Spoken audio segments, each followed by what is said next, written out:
ஆன்மீக அன்பர்களுக்கு பணிவான வணக்கம். இன்று நாம் பார்க்க இருக்கக்கூடிய 63 நாயன்மார்களுள் ஒருவர் இடங்களி நாயனார். இயற்கை வளமும் செயற்கை வளமும் தெய்வ வளமும் மிகுந்த கோனாட்டின் தலைநகரம் கொடும்பாளூர். குறுநில மன்னர் குலத்திலே கனகசபையின் திருச்சடை மகுடத்தை பசும் பொன்னால் வீய்ந்த ஆதித்த சோழருடைய குடியிலே அவதரித்தவர் இடங்களி நாயனார். பேரும் புகழும் பெற்ற இக்குறுநில மன்னர் விரிசடை அண்ணலின் திருத்தாளினை போற்றி வணங்கி வந்ததோடு அவர் எழுந்தருளியிருக்கும் கோயில்களில் நடக்கும் சிவாகம வழிபாட்டிற்கு தேவையான நெல்லையும் பொன்னையும் வாரி வழங்கி வந்தார். ஆகமத்தில் உள்ள சைவ நெறியையும் வேதத்தில் உள்ள தர்ம நெறியையும் பாதுகாத்து வந்த இவர் காலத்தில் சைவம் தழைத்தோங்கியது. சிவபெருமானுக்கு திருத்தொண்டுகள் புரியும் தொண்டர்களுக்கு பல வழிகளில் கணக்கற்ற உதவிகளை செய்து அவர்களை கொண்டாடினார் நாயனார்.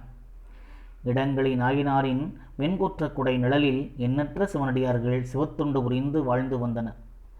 அவ்வாறு சைவம் வளர்த்த சிவனடியார்கள் பலருள் ஒரு சிவனடியாருக்கு திருவமுது செய்து வருவதில் இடர் ஏற்பட்டது. அமுது அளிப்பதற்கு போதிய நெல் கிட்டாமல் அவதிப்பட்டார்.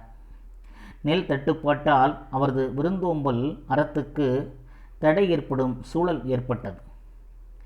சிவத்தொண்டர் செய்வதறியாது சித்தம் கலங்கினார், மனம் தளர்ந்தார். முடிவில் அவர் அரண்மனை களஞ்சியத்தில் நெல்லை சேமித்து வைத்திருப்பதை உணர்ந்தார். நள்ளிரவு வேளையில் நாயனார் அரண்மனைக்குள் நுழைந்து நெல் சேமிப்பு கிடங்கிலிருந்து நெல்லை கவர்ந்து எடுத்து வந்தார். திருட்டு தொழில் அனுபவம் இல்லாமையால் இந்த அடியார் அரண்மனை காவலர்களிடம் சுலபமாக மாட்டிக்கொண்டார். அடியாரை கைது செய்து இடங்களி நாயனார் முன் நிறுத்தினார்கள் காவலர்கள்.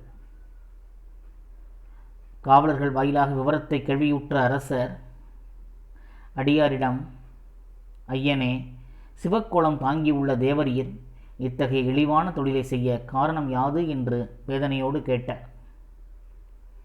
வேந்தே, சோழ பெருந்தகையே, அடியேன் சிவனடியார்களுக்கு திருவமுது செய்து கொள்ளும் திருப்பணியை தவறாமல் நடத்தி வருகிறேன். எமது சிறந்த சிவப்பேற்றிற்கு இடையூறு ஏற்பட்டது. அதனால் அரண்மனை களஞ்சியத்தில் உள்ள நெல்லை கவர்ந்து செல்வது என்று முடிவிற்கு வந்தேன் என்று கூறினார். சிவனடியார் செப்பியது கேட்டு சிந்தை நிகழ்ந்த சோழர் பெருமான் அடியவரை காவலிலிருந்து விடுவித்து பணிந்து தொழுதார். அடியேனுக்கு இந்த அடியார் அல்லவா களஞ்சியம் போன்றவர் என்று பெருமிதத்தோடு கூறினார். அந்த அடியாருக்கு தேவையான பொன்னையும் பொருளையும் கொடுத்து அனுப்பினார். அத்தோடு அரசர் மனநிறைவு பெறவில்லை.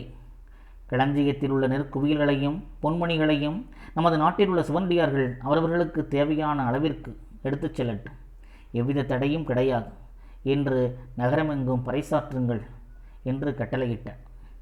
இவ்வாறு இடங்களி நாயனார் சிவனடியார்களுக்கு பொன்னும் பொருளும் எடுத்துச் செல்ல உள்ள உகையோடு உத்தரவிட்டு சிவனடியார்களை மேன்மேலும் கௌரவப்படுத்தினார். திருவெண்ணீற்றின் பெருமைக்கு தலைவணங்கிய குறுநில கொற்றவன் கொன்றை மலர் அணிந்த சங்கரனின் சேவடிகளை பற்றி நீடிய இன்பம் பெற்றார். இடங்களி நாயனாரின் குருபூஜை ஐப்பசி மாதம் கார்த்திகை நட்சத்திரத்திலே கொண்டாடப்படுகிறது.